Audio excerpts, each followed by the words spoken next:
Welcome to wrestling remakes Tamil channel. இந்த வீடியோவில் இதை பற்றி பார்க்க போகிறோம்னா ஜாக் ஆஃப் ஆட்டு, ட்ரூ மேக்கின்டையர் எல்லாம் நேற்று என்ன பேசினாங்க அப்படின்றத தமிழில் பார்க்கலாம். லிட்டரலி ஒரு தரமான செக்மெண்ட்டு. சோலோ சிக்கோவா பாவம் தான் உண்மையிலே. ஃபர்ஸ்ட் எடுத்தனே Solo Sikoa Jacob Fatu வராங்க. இதில் பால் ஹியூமனா உண்மையிலே சோலோ சிக்கோவா ஆகிட்டாங்க. அந்த மாதிரி தான் இருந்துச்சு. ஏன்னா இந்த பக்கம் போங்கன்றது, அவர் நின்று பேசுறது, இது எல்லாமே அந்த மாதிரி தான் இருந்துச்சு. அண்ட் இப்போதைக்கு சோலோ சிக்கோவா என்ன சொல்கிறாங்கன்னா, மைக்கை வாங்கிட்டு இப்போ நீங்கள் பார்க்குற இந்த ஜாக் ஆஃப் ஆட்டு ரெசல்மேனியால ஒரு பெரிய, அதாவது எல்என்ஐட்டை தோக்கடிச்சிட்டு இப்போ எங்களோட பிளட் லைனுக்கு இந்த டைட்டில் கொண்டு வந்திருக்கான். நானும் ஆசைப்பட்டேன், ஏன்னா என்னால் முடியல. நீங்கள் நினைக்கலாம் ஜாக் ஆஃப் ஆட்டு கூட இருக்கேன் அந்த மாதிரின்ட்டு, அப்பெல்லாம் தப்பா நினைக்காங்க. இப்போ இது எங்கள் பிளட் லைன், இது எங்கள் ஃபேமிலி, நாங்கள் ஒன்றா இருப்போம் அப்படின்னு சொல்லும் போது திடீர்னு ஜாக் ஆஃப் ஆட்டு அண்ட் மைக்கை வாங்கிட்டு சோலோ சிக்கோவா, இங்கே பாரு, நீ நான் டைட்டில் வின் பண்ணிட்டேன் ரெசல்மேனியால, அதெல்லாம் பேச்சு கிடையாது. ஆனால் நீ எனக்கு தேவையில்லை. நீ இருந்தாலும் சரி இல்லைனாலும் சரி, நான் அதே டைட்டில் தான் இருக்க போகிறேன். நான் ஒரு யுனைடெட் ஸ்டேட்ஸ் சாம்பியனாக தான் இருக்க போகிறேன். நீ எனக்கு தேவையில்லை அப்படின்ற மாதிரி சொல்ல. ஏன்னா டாமோட்டோங்க இப்போதைக்கு இன்ஜூராக இருக்காரு. ஸோ அதனால பார்லிமெண்ட் மாதிரி சோலோ சிக்கோவா சூஸ் பண்ணுறாங்கன்னு நினைக்கிறேன். உண்மையிலே பாவம், எப்படிப்பட்ட இருந்த மனுஷனை இப்படி ஆகிட்டீங்களா, அந்த மாதிரி தான் இருந்துச்சு.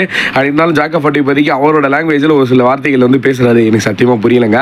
ஆனால் மெயினாக சொன்னது என்னன்னா, லாஸ்ட்டாக இப்போதைக்கு கரண்ட் யுனைடெட் ஸ்டேட்ஸ் சாம்பியனாக நான் தான் இருப்பேன், லாங்கஸ்ட் ரைடிங்காக இருப்பேன் அப்படின்னு மென்ஷன் பண்ணார். அப்படி இருந்தாலும் எல்என்ஐட் உன்னோட லாங்கஸ்ட் ரைடிங் ஸ்டாப் பண்ணுறதுக்காக என்னோட டைட்டில் திருப்பி எடுக்கணும், அதுக்காக தான் இந்த ரீமேட்ச் கேட்டு இந்த இடத்துக்கு இதே இடத்துல நான் அவனை சேலஞ்ச் பண்ணுறேன் அப்படின்னு சொல்லும் போது அங்கே ஷாக்கிங்காக ட்ரூ மேக்கின்டையர் வராரு. யாருமே எக்ஸ்பெக்ட் பண்ணல இந்த ஒரு மூமெண்ட்டை. அண்ட் ட்ரூ மேக்கின்டையர் இந்த மக்கள் எல்லாரும் எதிர்பார்த்துக்கிறது என்ன தெரியுமா, ஒரு ட்ரீட்டை. அந்த ட்ரீட்டை நான் தான் கொடுக்க போகிறேன். அண்ட் இப்போதைக்கு பார்த்தீங்கன்னா நான் ரொம்ப ஸ்ட்ராங்காக இருக்கேன்னு நினைக்கிறேன். அண்ட் லாஸ்ட்டாக ரெசல்மேனியாவில் ஒரு ரோட் பிளாக் மேட்ச் நடந்துச்சு. அதில் டேமியனை பொழந்து எடுத்துட்டு இப்போ வந்திருக்கேன். உண்மையில் டேமியன், நீ ஒரு நல்ல ஒரு அதிர்ஷ்டசாலி. எனக்கு ஒரு ஆப்பர்ச்சுனிட்டி கொடுத்துருக்கா. உன்னை அடிச்சு தூக்கி தொங்க விட்டக்கு அப்புறமா இப்போ நான் டைட்டில் நோக்கி போயிருக்கேன். நானும் சரி, ராண்டி டைட்டில் ரெசல்மேனியாக்கு அப்புறமா டைட்டில் நோக்கி தான் போகிற முடிவு பண்ணிட்டோம். ராண்டி அண்டர்ஸ்பெக்ட் சாம்பியன் நோக்கி போயிட்டேன். நான் ஜாக் ஆஃப் ஆட்டு சேலஞ்ச் பண்ணலாம் முடிவு பண்ணிட்டேன். ஹாய் பிளட் லைன், நான் முடிவு பண்ணிட்டேன். நான் யுனைடெட் ஸ்டேட்ஸ் சாம்பியன் ஆகலான்ட்டு.